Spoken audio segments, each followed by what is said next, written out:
handling tenders, what are the main challenges around contract review in a tender? Firstly, there's always a time pressure. Second, in relation to the time, is the expense of deploying your resources to the tender. You may not win after all. And then there's the risk of understanding the terms and conditions. Fundamentally, have the terms of the contract been understood and reviewed fully?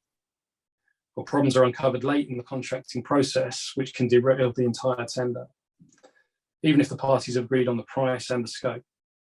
A smaller forwarder looking to contract with a major manufacturer. In short, the T&C involved a per incident penalty clause of £500,000. The service provider relied upon the existence of force majeure clause to protect against service failure. After signing, there was performance failure by a third party, and the customer claimed the full £500,000.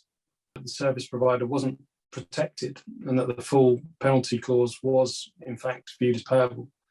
A costly but avoidable mistake. Have a process with clear lines of ownership. Review the critical documents as accurately as possible early. This will allow for a sensible go, no-go decision on the tender.